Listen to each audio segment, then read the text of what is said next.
The reason I stopped you today is you were texting while driving. Yes, sir. Okay, are you aware that that's a new law today? You can't text while driving? I did not know.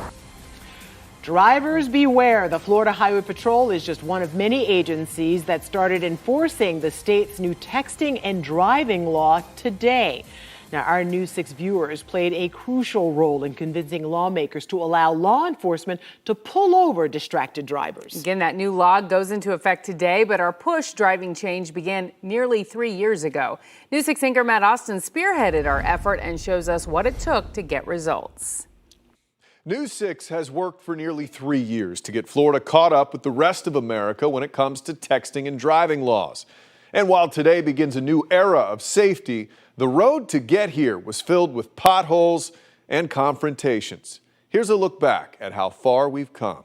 When News 6 first arrived in Tallahassee. Yeah, you got some time. Come on.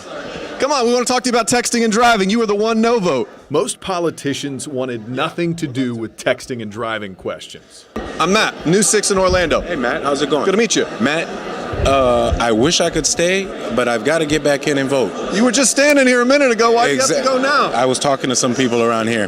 Just a couple questions about texting and driving. Can I come back and talk to you? Yeah, you can. Okay, sure. Perfect. I think it's really a technology solution. I think it's a technology problem, and largely it's going to be a technology solution. Isn't that kind of like saying drunk driving is an alcohol problem, though?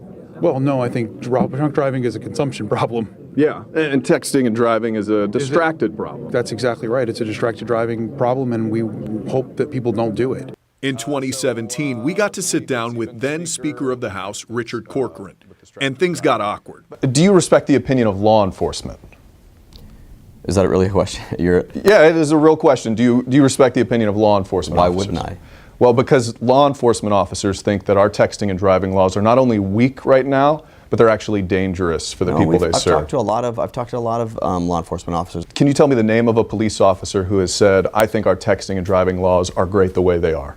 Yeah, I could tell you a lot of police officers, but I don't think that's the issue. Months after this interview aired, something surprising happened. The House Speaker changed his mind. I think you guys do a good job of making people aware of what's going on, what's not being done, and what needs to be done. And so I think that it's been correctly reported that you guys have had a great impact on making improvements to our state. The 2018 legislative session saw a big change. A texting bill cruised through committee and passed on the House floor 112-2. But another politician hit the brakes.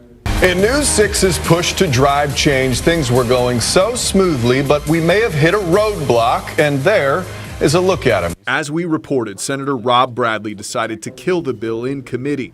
It never saw a vote. A lot of people in Florida didn't vote for you, don't know who you are outside of your district, and you're stopping legislation that could impact the entire state. That's not very democratic. And I think that's a fair question. And I will tell you that we're a representative democracy. We're not a pure democracy. Then, this year, during the third legislative session of the News 6 Driving Change Initiative, we got results. The House and Senate both passed sweeping changes to our texting and driving laws. And the bill no one would discuss 2 years earlier was signed by Governor Ron DeSantis in May. Lawmakers noticed News 6's impact. You are agents of change, and I want to say thank you guys for helping us.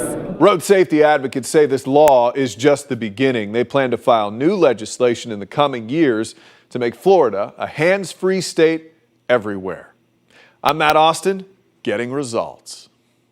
And you can find full details on how the new law works and the penalties facing distracted drivers on our homepage and clickorlando.com/driving change. It's good to see law enforcement, though, already out and about today. Of course, yeah. You know, informing and even writing some tickets. Some people didn't know, and one woman allegedly. and one woman said she did know, but she just got caught anyway. It's such a habit, a hard And habit it's so to break. dangerous. Start today, though.